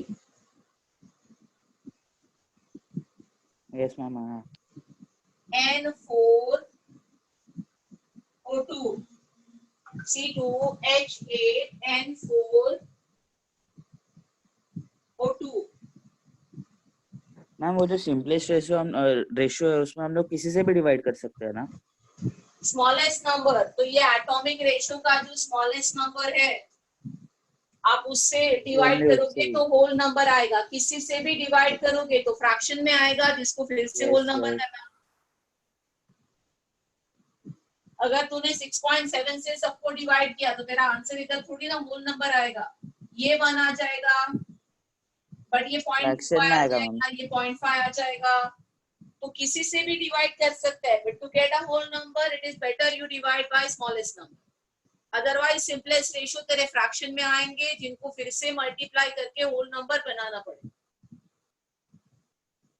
So chances of getting whole number is more if you divide with the smallest number. ये होता है. तो किसी को जो ये टाइप के प्रॉब्लम पहली बार कर रहे हैं ऐसे स्टूडेंट्स को ये आ गया कि नहीं? हाँ ma'am. Anyone has any doubt in this? नहीं मैम. ओ मैम. तो हमने फॉर्मूला से मॉलिक्यूलर फॉर्मूला से परसेंट कैलकुलेशन सीखा. मास परसेंट का कैलकुलेशन और मास परसेंट दिया है तो रिवर्स मॉलिक्यूलर फॉर्मूला तक सीखा. अभी बस थोड़ा सा टाइम है उसमें और एक टाइप ये मॉलिक्यूलर फॉर्मूला मॉलिक्यूलर मास वाला ही समझा देती हूँ. एक आध प्रॉब्लम कर देती हूँ एक तो. And that's it for today's lecture. अगला लेक्चर कुछ और करेंगे मोल कंसेप्ट में ही. ठीक है. आज का होमवर्क भी मैं दे दूंगी और वो सॉल्व करने की कोशिश करना. All those who struggled in 1 to 15 problems, जिनको 1 to 15 प्रॉब्लम में तकलीफ हो गई फिर से करके देखो. Okay. Fix your understanding by doing it once again. और आज 15-20 और बोलो बेटा. मैम एम्पेरिकल से रिलेटेड है एक्चुअली। मैं एक बार मुझे ये पहले किया है, तो एक बार मुझे एक क्वेश्चन था जिसमें आयोडीन और ऑक्सीजन का ऐसे निकालना था, तो फिर जो जो सिंपलेस्ट रेशियो आ रहा था ना वो 1 और 2.5 आ रहा था, और फिर फाइनल आंसर I2O5 आ रहा था। तो ये जो, हाँ तो मल्टीप्लाई किया हमने, पर मैम 2.5 आ रहा था, 2.99 या फिर ऐसा कुछ सुनो था सुनो नहीं। बेटा, ऐसे टाइप के डाउट से भी तो पूछ रही है ना, प्रॉब्लम मैंने देखा ही नहीं है। अच्छा तो तू एक काम कर सकती है, मेरे पर्सनल थ्रेड पे व्हाट्सएप के ये प्रॉब्लम मुझे भेज दे। ठीक है मैम। तू क्या बोल रही है ये मुझे क्लैरिटी से समझ में आएगा, instead of wasting time of everybody right now, as I don't understand what problem you are talking about. ठीक है मैम। ठीक है, तो any doubt of this kind you can send me on personal thread. Any theoretical doubt right now, ask me in the class.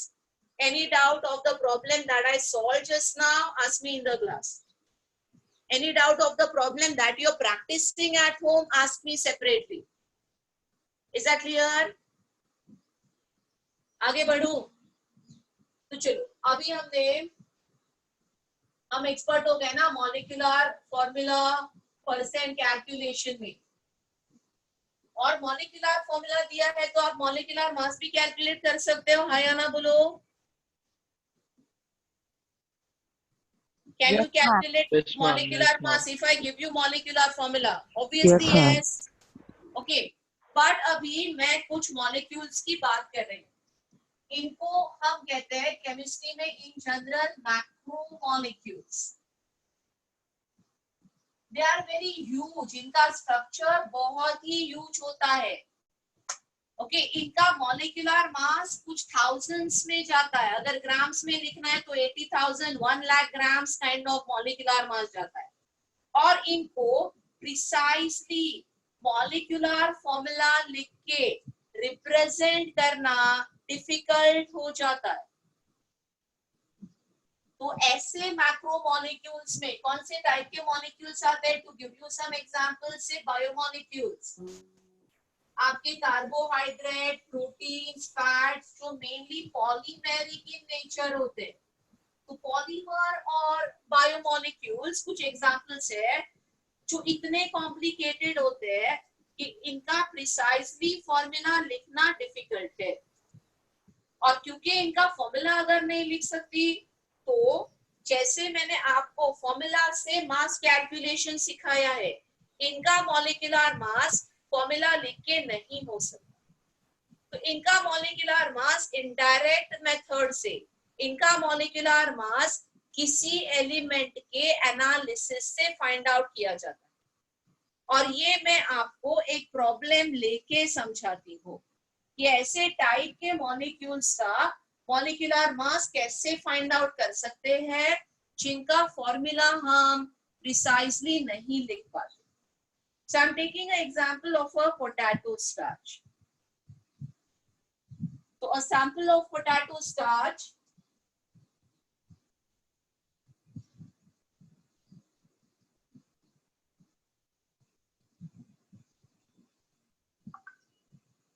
was analyzed. तो इसका elemental analysis किया and was analyzed to have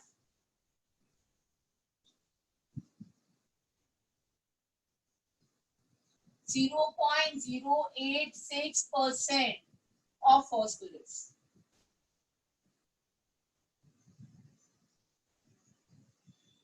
तो इसके analysis पे ये बता रहा है कि इसमें 0.086% क्या है? फॉस्फोरस है। अभी इस डेटा से मुझे क्या कैलकुलेट करना है? मुझे इसका मॉलिक्यूलर मास कैलकुलेट करना है। तो कैसे कैलकुलेट करेंगे? एक अजम्पशन लगता है, और वो अजम्पशन में दे रही हूं, if each molecule is assume to contain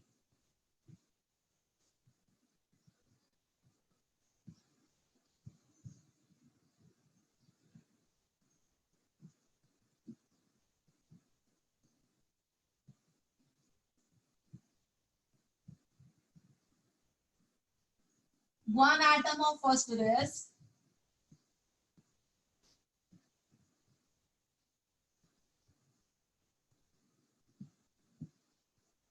calculate its molecular mass.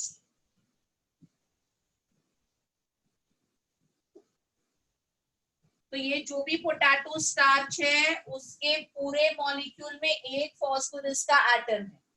अगर आप फास्फोरस का ग्राम एटॉमिक मास देखोगे तो gram atomic mass of phosphorus is 31 grams. तो पूरा जो मॉलिक्यूल है उसमें एक एटम फास्फोरस का है. मतलब पूरे मॉलिक्यूलर मास में फास्फोरस का कंट्रीब्यूशन कितना है? 31 ग्राम्स है. पूरे मॉलिक्यूल में फास्फोरस का कंट्रीब्यूशन 31 ग्राम्स है. और ये 31 ग्राम्स पूरे मॉलिक्यूल का कितना मास परसेंट होना चाहिए? 0.86. तो ये दो डेटा से हम बहुत आसानी से इसका मॉलिक्यूलर मास कैलकुलेट कर सकते हैं. 0.86% का मतलब ये है कि अगर 0.86 ग्राम्स फास्फोरस है तो टोटल मास कितना होगा? 100 ग्राम्स. तो अगर 31 grams mass of phosphorus है, so how much is the total mass? And this is going to be molecular mass of this potato starch. And after doing this calculation, I will get a very huge number in some thousands. To be precise, ये 36,046. एक और बार ma'am starting से 0.51 grams है. And this is what is the molecular mass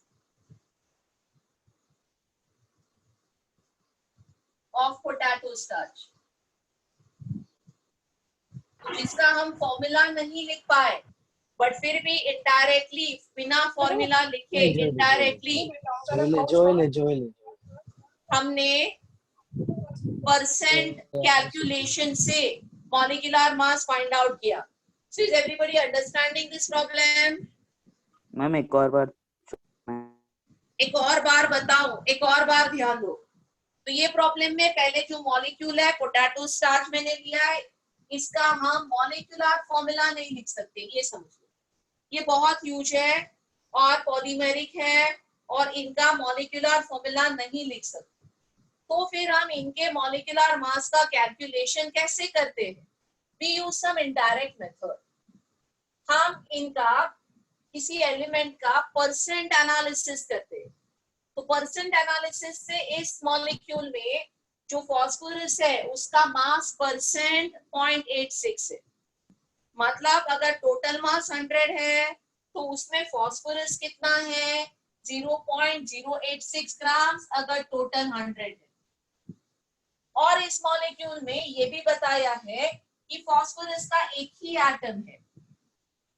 तो phosphorus का एक atom का मास कितना है? 31 grams. And this 31 grams has to be 0.086% of total molecular mass. तो considering the two, I simply say कि अगर 0.086% फास्फोरस है तो टोटल मास 100 ग्राम्स है. तो अगर वही 31 grams, this is mass of one atom of phosphorus I have written. So if it is 31 grams, how much is the total molecular mass of that compound? और इससे हमको molecular mass आ जाएगा जिसका number आप ध्यान से देखोगे तो ये बहुत बड़ा है. और ये टाइप के molecular mass molecular formula लिख के कैलकुलेट हम नहीं कर सकते. So is this clear to you? Yes, ma'am. तो ये लिख लूं मैं. ऐसा और एक प्रॉब्लम लिखती हूँ and that's it for today. और एक सिमिलर करते हैं ताकि दिक्कत ना रहे.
मैम क्लोरोफिल का मॉलिक्यूलर फॉर्मूला नहीं दिया है ना, वही तो है, बिना मॉलिक्यूलर फॉर्मूला के कैलकुलेट करना है, वही तो कब से बता रही हूँ। क्लोरोफिल एक मैक्रो मॉलिक्यूल है 2500 जिसका मॉलिक्यूलर फॉर्मूला नहीं है हमारे पास, बट एक डेटा है कि क्लोरोफिल में 0.04% मैग्नीशियम होता है, उससे कैलकुलेट करना है। ये मिनिमम पॉसिबल, जब भी पूछेंगे मिनिमम पॉसिबल मॉलिक्यूलर मास, इसमें अजम्पशन क्या है, assume it contains 1 atom of magnesium per molecule. Ma'am 6000 थोड़ा सा कैलकुलेशन मिस्टेक है। 60,000 60,000 तो अजम्पशन यही है, मिनिमम पॉसिबल मॉलिक्यूलर मास का मतलब है अज्यूम यही करना है कि ये जो मैग्नीशियम मेटल है वो पूरे मॉलिक्यूल में एक ही एटम उसका प्रेजेंट है। तो same way I will say, अगर मेरे पास 0.04 ग्राम्स मैग्नीशियम है तो क्लोरोफिल कितना है, 100 grams. So for 24 grams, this is gram atomic mass of magnesium. 24 grams के लिए how much will be chlorophyll? So it is 24 into 100 upon 0.04. ये 4 into 10⁻⁻² है. So when I solve this, I get 60,000 grams. And you understand 60,000 grams एक बहुत huge number है। Okay, ये इतना macromolecule का मॉलिक्यूलर मास फॉर्मूला से कैलकुलेट हम नहीं कर सकते। इतने कार्बन, इतने नाइट्रोजन, इतने ऑक्सीजन को फॉर्मूला एक तो लिख नहीं पाएंगे, और फॉर्मूला लिखेंगे भी तो ये कैलकुलेशन ये मेथड से नहीं होता है, ये कैलकुलेशन परसेंट डेटा से ही होता है। तो मैंने परसेंट डेटा वाला और एक टाइप आपको समझा दिया कि किसी एलिमेंट का परसेंट दिया है और मैक्रोमोलिक्यूल के लिए आपको मिनिमम मास कैलकुलेशन समझाना है।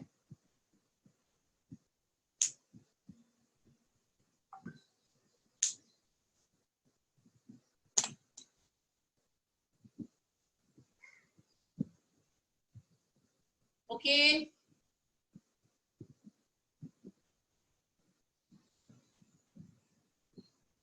anyone has any doubt till this point? No, miss.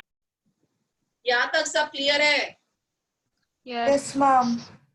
So that's great.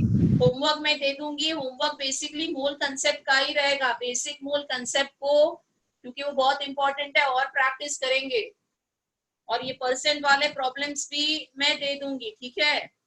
और आपको अगर किसी और प्रॉब्लम आ रहा है तो मेरे व्हाट्सएप पे पर्सनल थ्रेड पे आप मुझे भेज सकते हो। Right, so that's it for today. Bye everyone, see you next week. Bye ma'am. Thank you, ma'am. Thank you, ma'am. Thank you, ma'am. Bye. Ma'am, next week IUPSC name. IUPSC next ये week. IUPSC की घाई किसको लगी है? IUPSC कहाँ से हो जाएगा बेटा? मोल कंसेप्ट है ना, अभी कम से कम 7-8 लेक्चर चलेगा। आ गई है। मोल कंसेप्ट अभी स्टार्ट हुआ है, खत्म नहीं हुआ, बहुत बाकी है। तो स्कूल जितना नहीं, बहुत कुछ करना है इसमें। अभी मतलब ऐसे एक स्टेप चढ़े हैं, अभी बहुत जाना है ऊपर मोल कंसेप्ट में। ये जो इतने सिंपल प्रॉब्लम कर रहा है ना, ये थोड़ी ना IIT में पूछेंगे। बहुत बाकी है मोल कंसेप्ट। IUPSC नेम्स को बहुत टाइम है। आप लोग क्या वीडियो देख रहे हो क्या YouTube पे मेरे IUPSC के? इसके लिए पूछे जा रहे हो? हाँ मैम। Yes, ma'am. हाँ, तो वो अभी नहीं, टाइम है उसको। साइमल्टेनियसली सीनियर्स के भी लेक्चर चल रहे हैं ना, आपसे जो 1 साल बड़े हैं और आपसे जो 2 साल बड़े हैं, वो are awaiting their JEE mains and JEE advance, उनके भी लेक्चर चल रहे हैं। So you will see many videos uploaded. They are not for you. Right now, you इस साल just JEE focus mains होंगे? on whole concept.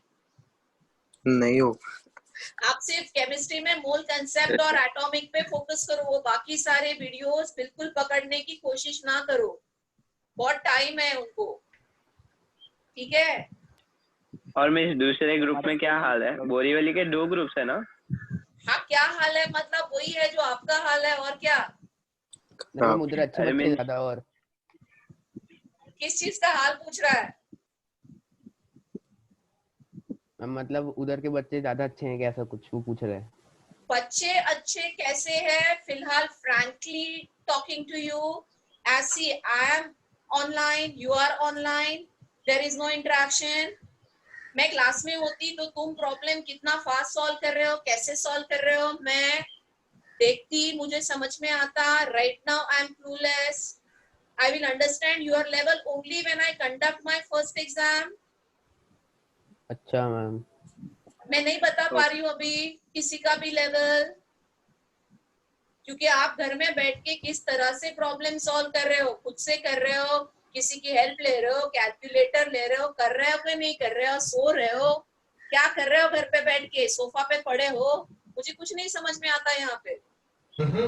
Ma'am sofa पे जहाँ पता नहीं ना, लेटे बेड पे ही लेटे हो, नेवर नो बेड पे लेट के सामने लैपटॉप हो सकता है, आप किस माहौल में हो मुझे नहीं समझ में आ रहा है, ये दिक्कत अभी है। माहौल खराब है। So I hope everybody takes part, everybody is alert, and everybody is sitting, you know, for a lecture the way you do it in your actual classroom. This is basic, you know, expectation. Exam कब होगी? I hope everybody is doing this. तो level नहीं समझ में आ रहा है बेटा फिलहाल, पहला एग्जाम हो जाएगा ना, हम लेवल की बात करेंगे, अभी फिलहाल ये सब कंडक्ट होगा मैम? मैम कब होगा? मैम कब होगा फर्स्ट एग्जाम? कब होगा, थोड़ा टॉपिक आगे चलने दो ना, टॉपिक में कुछ अच्छा कर ले, अच्छे प्रॉब्लम्स हमको सॉल्व करने को आ जाए तभी एग्जाम लूंगी मैं, अभी तो एकदम इनिशियल स्टेज है, at least 15 days more. Yes ma'am. Okay ma'am. Some time more, थोड़ा मोल कंसेप्ट अच्छे से आगे बढ़े तो हम एग्जाम कंडक्ट कर सकते हैं, ठीक है, आप पढ़ते रहो बस। Yes ma'am. अभी एग्जाम होमवर्क बढ़ते जाएगा धीरे धीरे, मैं भी इतना लेवल ऑफ प्रॉब्लम भी बढ़ते जाएंगे, बस इसको कोप अप करने की कोशिश करो, that is what is required at this stage, ठीक है। Bye ma'am, thank you. Bye bye ma'am. Bye ma'am, thank you ma'am. Bye ma'am. Ma'am KVB का वो कब चालू होगा? मैम हाँ बोलो बेटा। ये कुछ पूछ रहा है ध्रुव, क्या पूछ रहा है बोल? भूल गया।